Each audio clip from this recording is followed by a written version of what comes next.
Mes amis, aujourd'hui parlons de Dieu et de son rôle dans la solution finale qu'il a envisagée pour l'humanité. Pour l'instant, il laisse le diable, Satan, faire son œuvre de destruction, de mal et de mentir et diviser. Ça, Satan sait le faire. Il ne fait que ça d'ailleurs. Alors mes amis, vous pouvez croire que Dieu fait là-dedans. Vous croyez peut-être que Dieu laisse simplement et librement faire Satan comme il veut. En fait, Satan et l'Éternel Dieu savent très bien ce qui va se passer.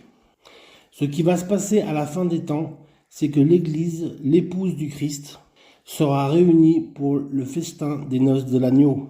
Et le diable et toutes ses armées seront enfermés dans le feu de la géhenne pour l'éternité, d'éternité en éternité.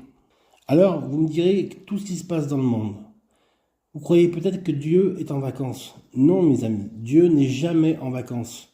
Non, il ne somnole ni ne dort. Celui qui garde Israël, l'Éternel ne somnole ni ne dort.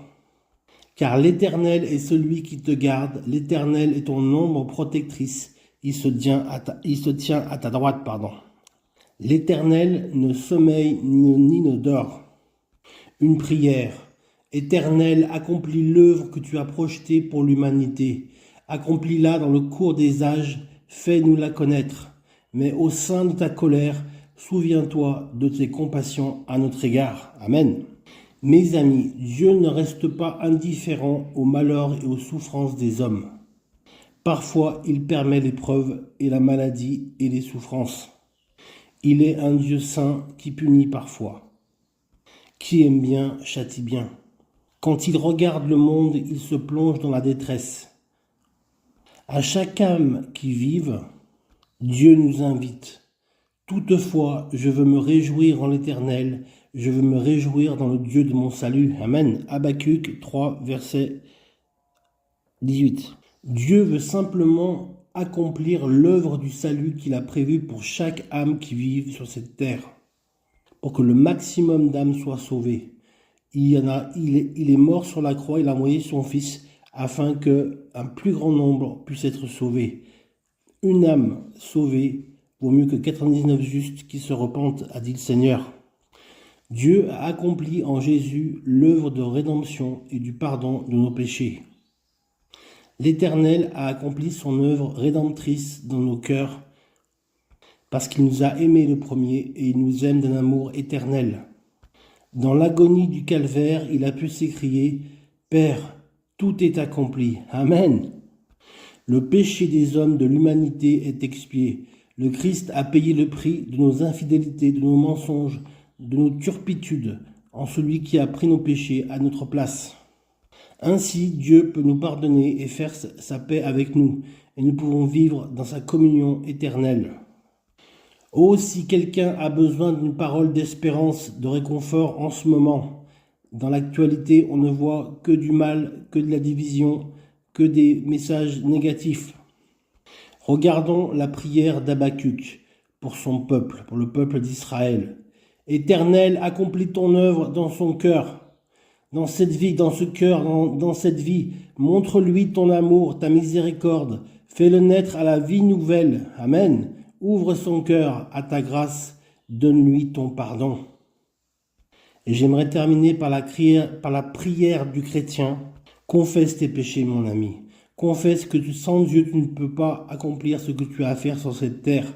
Dieu est un fidèle et témoin de l'amour de Dieu, l'amour de son Père pour l'humanité, pour chaque être qui vit sur cette terre. Dieu est heureux quand son œuvre d'accomplissement de son vœu le plus cher, c'est que tu donnes ton âme à Christ, le seul intermédiaire entre Dieu et les hommes. Jésus n'est pas seulement un prophète, mais il est le Messie. Certes, il permet l'injustice, la souffrance, la maladie, le deuil, la guerre. Des gens, des innocents, des civils souffrent et parfois sont victimes d'injustice, car la justice de Dieu ne s'est pas encore opérée. Pour l'instant, nous en sommes qu'à la justice humaine, qui est limité et des fois injuste. Nous, l'Église, nous attendons notre époux Jésus-Christ pour l'enlèvement de l'Église qui est pour bientôt. Mes amis, restons positifs. Nous sommes abreuvés de mauvaises nouvelles. Les dépêches tombent les unes après les autres. Des morts, des innocents, des victimes, des otages, des mises en garde, de l'insécurité, des maltraitances, des violences, et j'en passe et des meilleurs, mes amis. Le diable se déchaîne. Il sait que ses heures sont comptées. Au cadran de l'humanité, Dieu a inscrit le jour et l'heure où sa gloire reviendra sur la terre, pour accomplir son œuvre parfaite. Les premiers temps seront terminés, et le festin des noces de l'agneau pourra commencer, et nous siégerons avec l'Éternel pour l'éternité. J'ai hâte de voir ce jour, si vous voulez tout savoir, ce jour où il n'y aura plus d'anathème ni de souffrance sur cette terre.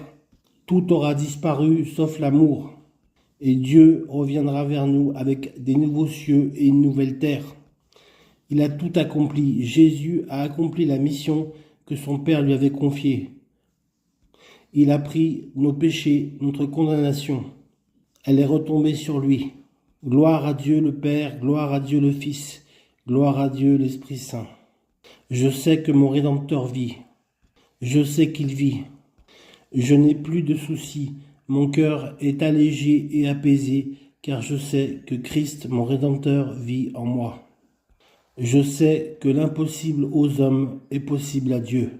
Amen. Que Dieu vous bénisse, mes amis.